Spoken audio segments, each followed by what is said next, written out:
저희 가정이 2011년 1월 형제에게 부임할 때 제 아내가 우리 셋째 막내 할인이를 뵈서 배가 만삭이었습니다. 그때가 엊그저께 같은데 벌써 11년이란 세월이 훌쩍 흘렀습니다. 11년의 사역이 꿈만 같고 이 모든 것이 하나님의 은혜입니다. 이제까지 인도하신 하나님께 감사와 영광 돌리고 이 자리를 빌어 우리 모든 성도님께 진심으로 감사드립니다. 저는 오늘 여러분들과 함께 예수님의 생명으로 사는 교회라는 말씀으로 여러분들과 은혜를 나누려고 합니다. 하나님의 말씀을 우리가 뭐라고 합니까? 생명의 말씀이라고 합니다. 하나님의 말씀은 우리에게 생명을 주는 말씀입니다. 그래서 우리가 새벽마다 또 매일 묵상하는 우리 큐티 책 이름도 생명의 삶입니다. 죄로 인해 상실된 인간의 생명이 예수 그리스도로 말미암아 다시 회복되는 것, 그것이 성경이 말하고자 하는 하나님 말씀의 핵심입니다. 그래서 성경 전체를 잘 요약해주는 우리가 잘 아는 요한복음 3장 16절의 결론도 생명입니다. 독생자를 믿으면 영생, 영원한 생명을 얻게 하려 하심이니라. 오늘 본문의 핵심 또한 영생입니다. 오늘 본문 같이 한번 보시겠는데요, 먼저 9절에서 11절까지 같이 한번 읽어보도록 하겠습니다. 시작. 하나님이 우리를 세우심은 노하심에 이르게 하심이 아니요 오직 우리 주 예수 그리스도로 말미암아 구원을 받게 하심이라. 예수께서 우리를 위하여 죽으사 우리로 하여금 깨어 있든지 자든지 자기와 함께 살게 하려 하셨느니라. 그러므로 피차 권면하고 서로 덕을 세우기를 너희가 하는 것 같이 하라. 오늘 말씀을 통해 사도 바울은 하나님의 뜻에 관하여 말씀하십니다. 하나님의 뜻이 무엇입니까? 심판이 아니라 구원에 이르는 것이라 말씀하십니다. 죽음에 이르는 것이 아니라 생명을 누리는 것이다 라고 말씀하십니다. 예수님이 우리를 위해 십자가에서 죽으심으로 우리에게 생명을 주셨습니다. 예수님의 생명이 어떤 생명입니까? 죽음의 권세를 이기는 생명입니다. 영원히 목마르지 않는 생명입니다. 그리고 이 예수님의 생명을 누리는 삶이 바로 신앙생활입니다. 그리고 교회란 예수님의 생명을 누리는 사람들이 모인 공동체입니다. 오늘 말씀의 키포인트는 이것입니다. 교회는 예수님의 생명 공동체입니다. 우리 같이 한번 읽어보실까요? 시작. 교회는 예수님의 생명 공동체입니다. 교회는 예수님의 생명 공동체가 되어야 합니다. 세상에 힘들고 어렵고 가난하고 죽어가는 영혼들을 향해 소망을 주고 생명을 주는 공동체가 되어야 합니다. 생명을 주는 교회, 그것이 바로 예수님이 꿈꾸시는 교회입니다. 누가복음 4장 17절 18절에 예수님께서는 이렇게 말씀하십니다. 같이 읽겠습니다. 시작. 주의 성령이 내게 임하셨으니 이는 가난한 자에게 복음을 전하게 하시려고 내게 기름을 부으시고 나를 보내사 포로된 자에게 자유를, 눈먼 자에게 다시 보게 함을 전파하며 눌린 자를 자유롭게 하고 주의 은혜의 해를 전파하게 하려 하심이라 하였더라. 이 구절은 예수님께서 공생애를 시작하시면서 이사야 선지자의 말씀을 인용하며 선포하신 말씀입니다. 더 나아가 우리 형제교회가 50주년을 맞아 희년을 선포하며 붙잡고 나아가는 말씀입니다. 저는 시애틀 형제교회 가운데 성령의 기름 부으심이 임하고 2000년 전 하나님의 그 생명의 역사가 우리 가운데 일어나기를 주님의 이름으로 축원합니다. 그렇게 될 줄로 믿습니다. 교회는 예수 그리스도의 생명 공동체입니다. 하지만 제가 경험한 이민교회는 생명을 주는 교회와는 거리가 멀었습니다. 많은 이민교회가 그렇듯이 제가 경험한 교회들 가운데 리더십에 갈등이 있었습니다. 저는 교회를 통해 많은 은혜도 받았습니다. 하지만 또한 저는 교회 가운데 목사님과 장로님들의 갈등과 싸우는 모습을 또 보고 자랐습니다. 그러는 가운데 성도들이 교회를 떠나고 제 친구들과 헤어지는 경험을 하게 되었습니다. 어린 제 마음에 들었던 생각은 이것입니다. 이것이 교회인가? 이것이 신앙인가? 나도 결국에는 목사님과 장로님들처럼 돼버리는 것은 아닌가? 분명히 하나님 말씀을 읽을 때는 예수님의 생명이 느껴지는데 교회의 현실은 그렇지 못했습니다. 어린 저의 믿음이 흔들리고 교회를 떠날까 심각하게 고민도 해보았습니다.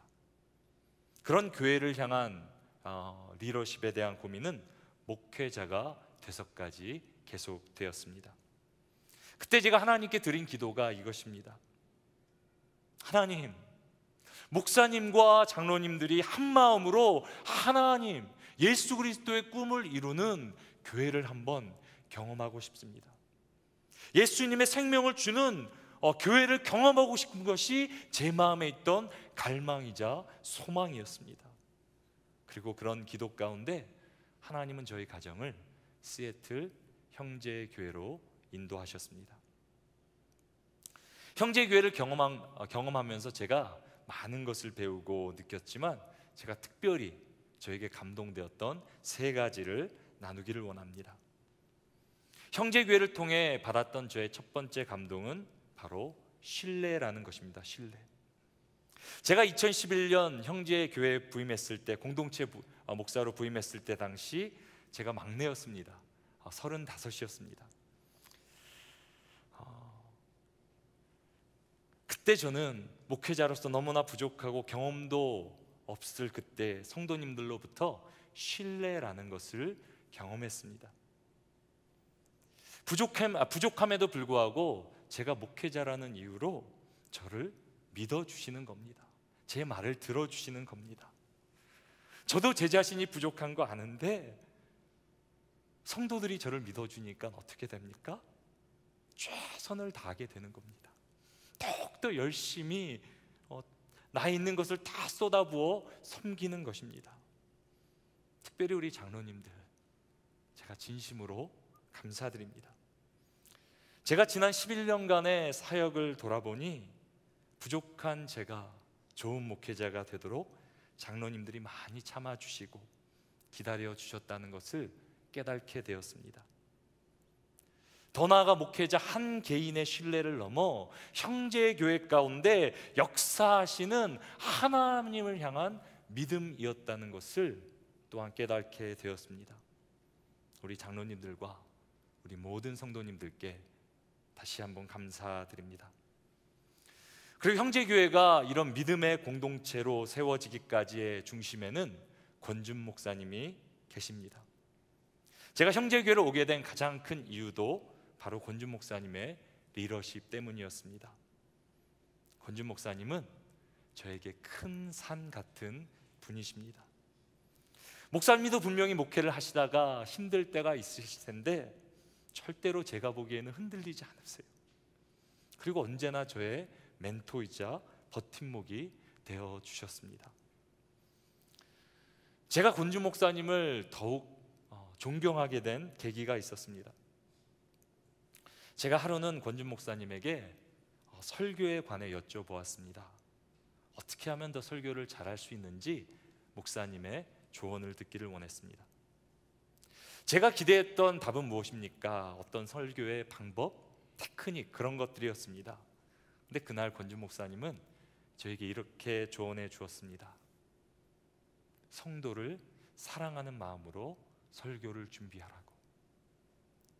성도를 사랑하는 마음으로 설교를 준비하라고.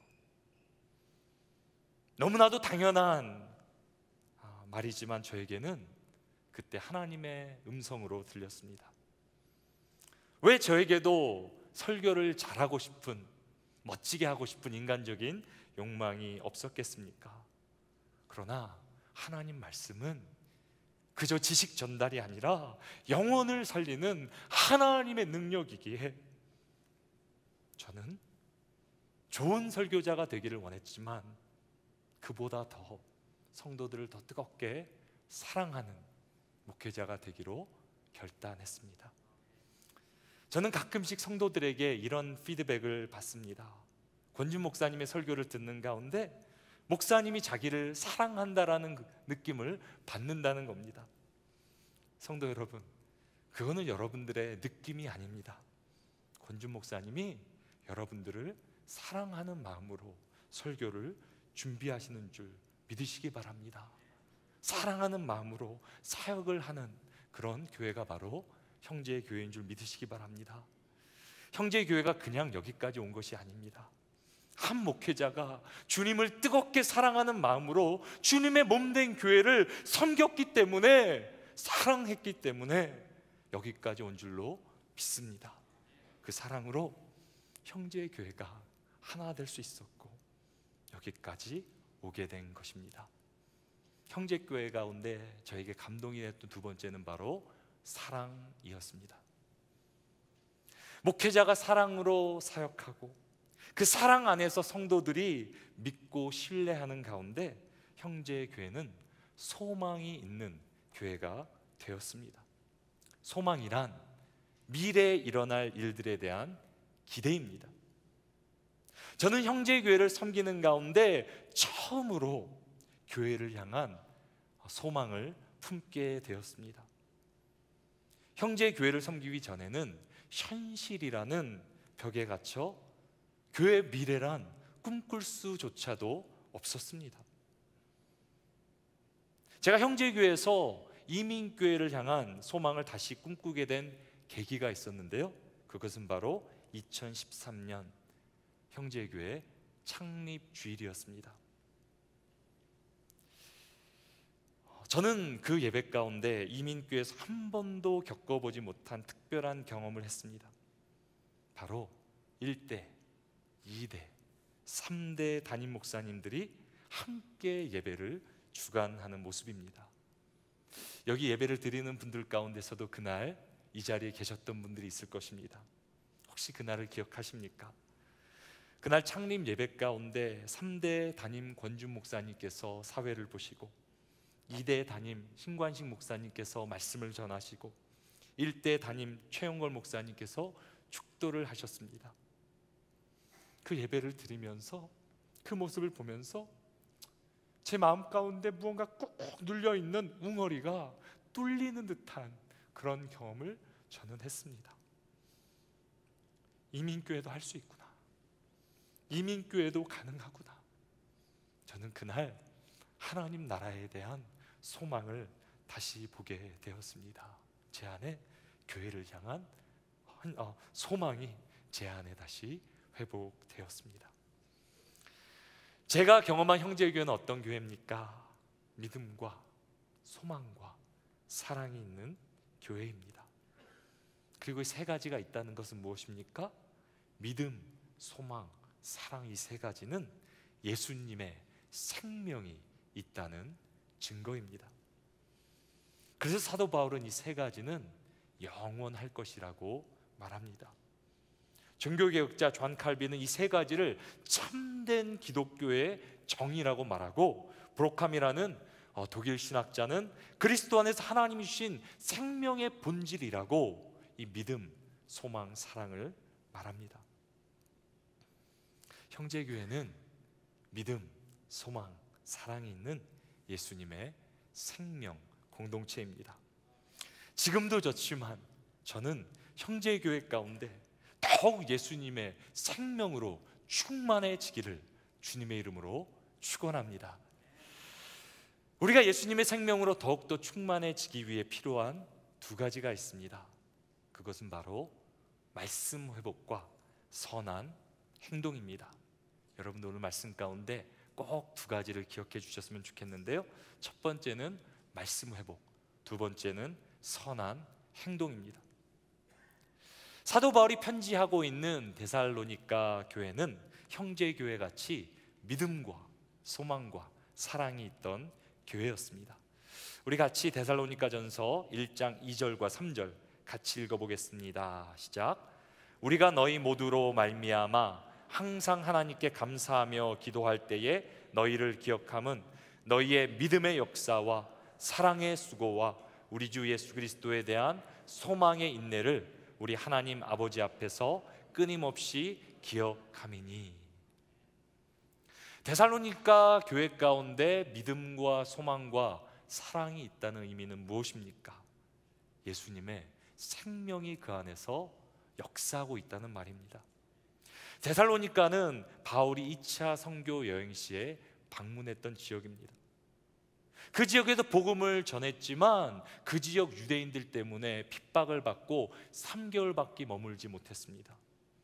다시 말하면 데살로니가 성도들은 3개월밖에 되지 않은 베이비 크리스찬들이었습니다. 그런데 그 3개월밖에 되지 않은 그 성도들 가운데, 그 교회 가운데 예수 그리스도의 생명이 강하게 역사하고 있었습니다. 믿음과 소망과 사랑이 증거되고 그 당시 모든 믿는 자들의 본이 되었다고 사도 바울은 증거하고 있습니다. 어떻게 이런 역사가 일어날 수 있습니까? 3개월밖에 되지 않았는데, 예수 믿은 지 3개월밖에 되지 않은 교회인데, 바울은 그 이유를 이렇게 증거합니다. 데살로니가전서 2장 13절 함께 읽어보겠습니다. 시작. 이러므로 우리가 하나님께 끊임없이 감사함은 너희가 우리에게 들은 바 하나님의 말씀을 받을 때에 사람의 말로 받지 아니하고 하나님의 말씀으로 받음이니 진실로 그러하도다. 이 말씀이 또한 너희 믿는 자 가운데서 역사하느니라. 아멘. 아멘. 데살로니가 성도들이 잘한 것이 하나 있어요. 정말 잘한 것이 하나 있어요. 그것은 뭐냐면 사도 바울이 하나님의 말씀을 전할 때 그것을 사람의 말로 받은 것이 아니라 하나님의 말씀으로 받았어요.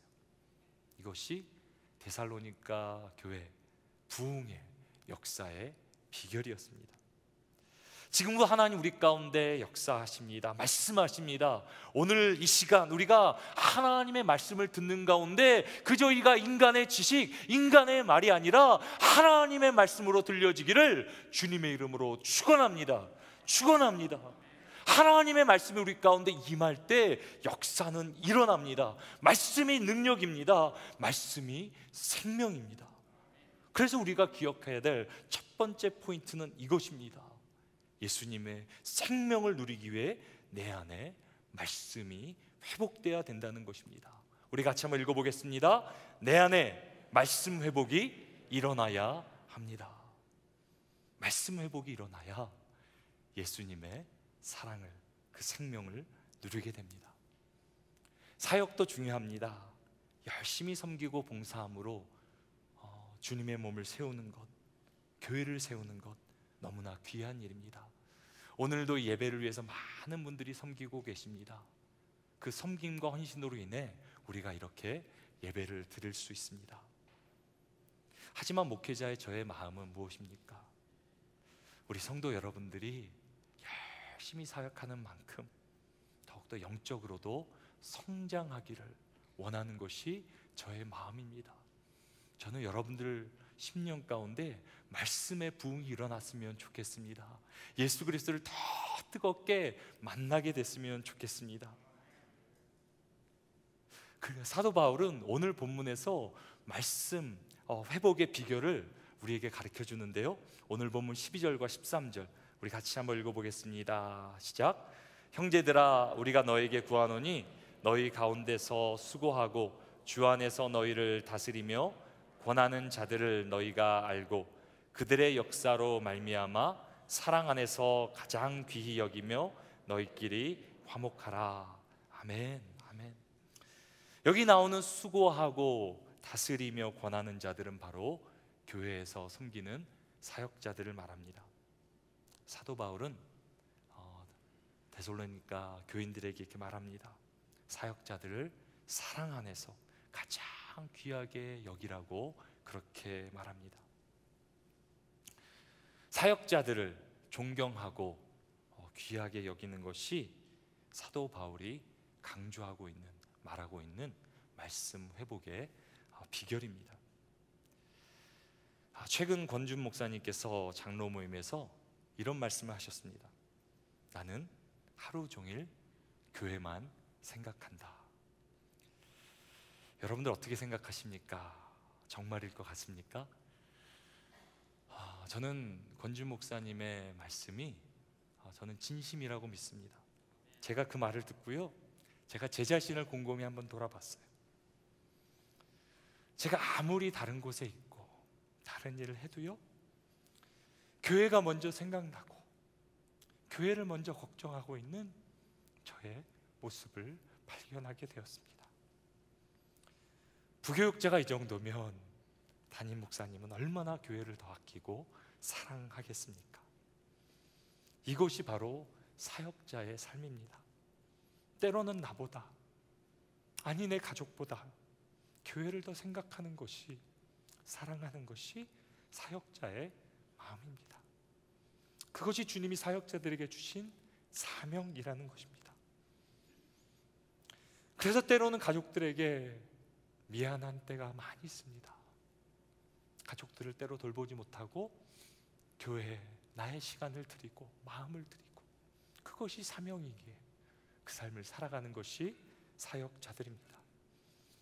저는 우리 성도님들이 우리 사역자들을 사랑 안에서 더욱더 귀하게 여겨주시기를 간곡히 부탁드립니다. 우리 사역자들을 가장 귀하게 여겨주시는 방법 중에 하나는 기도입니다. 저는 여러분들이 우리 사역자들을 위해 기도해 주시기를 부탁드립니다. 특별히 우리 권준 목사님을 위해 기도해 주시기 바랍니다.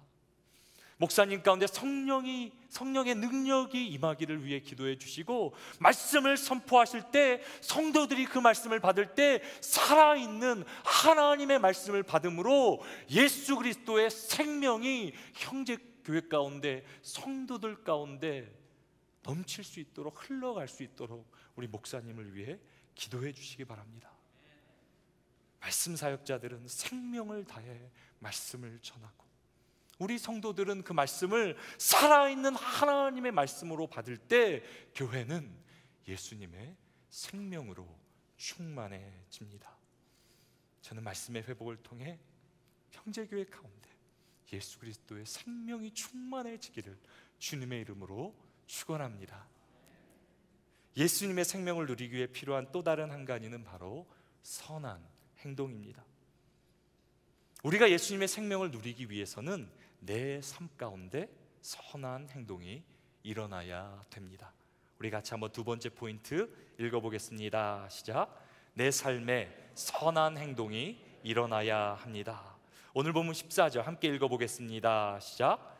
또 형제들아 너희를 권면하노니 게으른 자들을 권계하며 마음이 약한 자들을 격려하고 힘이 없는 자들을 붙들어 주며 모든 사람에게 오래 참으라. 아멘. 사도 바울은 14절에서 먼저 선한 행동 4가지를 소개합니다. 첫 번째는 게으른 자를 권계하는 것입니다. 권계란 잘못을 고쳐주기 위해 타이르는 것을 말합니다. 두 번째는 마음이 약한 사람에게 격려하는 것입니다. 세 번째는 힘든 사람을 도와주는 것입니다.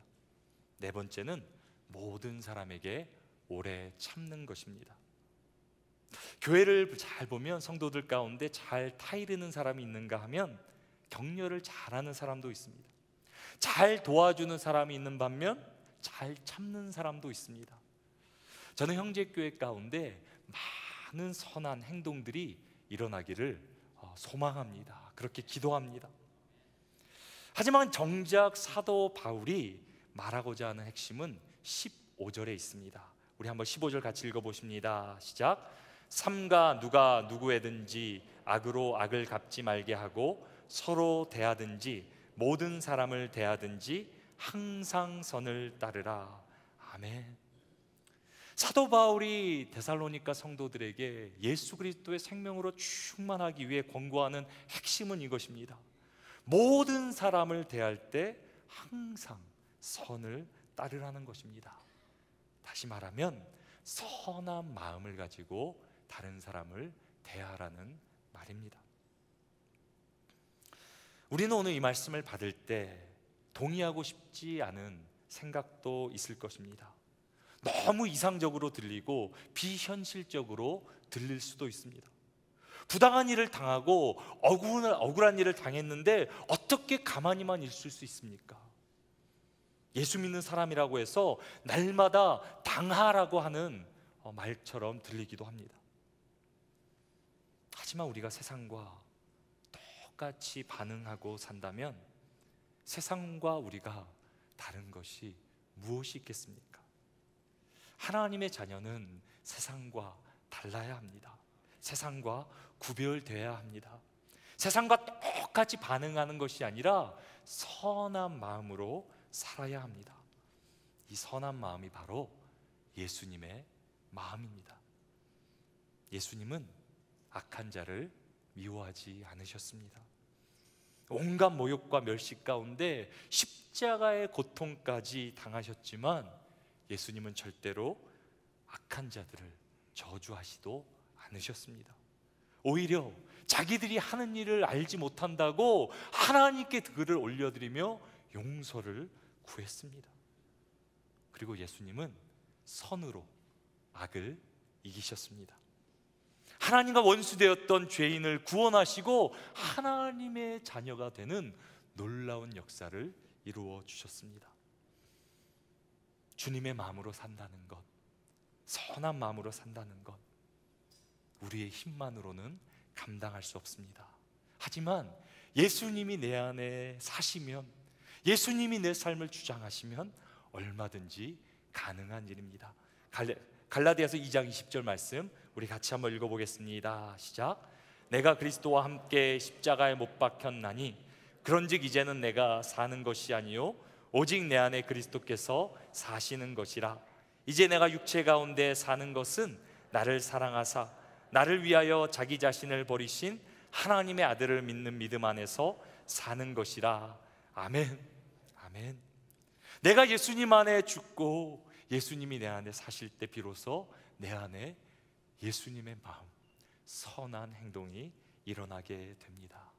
예수님의 생명을 누리고 그 생명이 우리를 통해 흘러나가게 됩니다.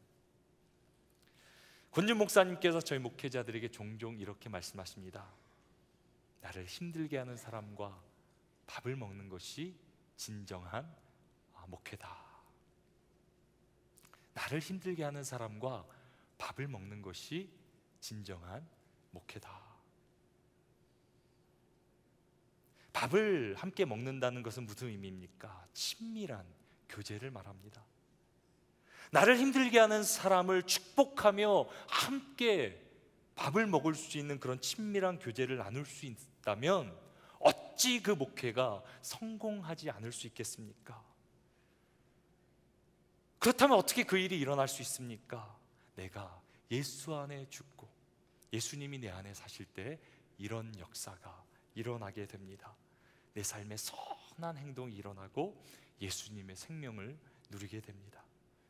나를 아무리 힘들게 하는 사람이 있어도 그 사람을 사랑하고 축복하고 그 사람과 밥을 같이 먹는 친밀한 교제까지도 나눌 수 있게 됩니다.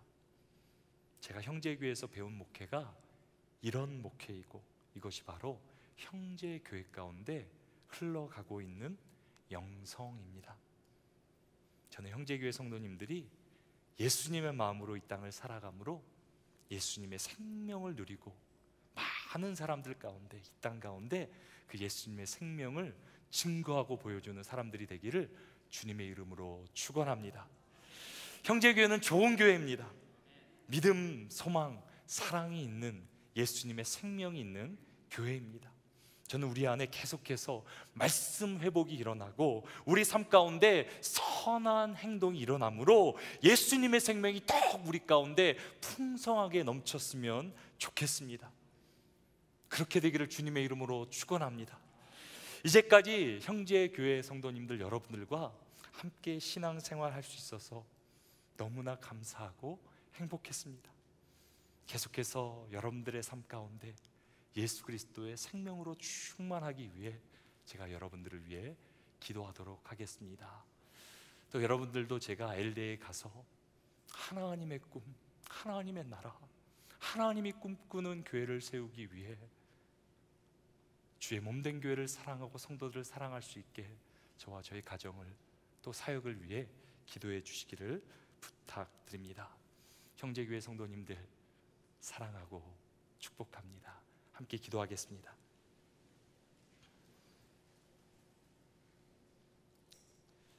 하나님 아버지, 지난 11년을 돌아볼 때 이 모든 것이 하나님의 은혜임을 고백합니다.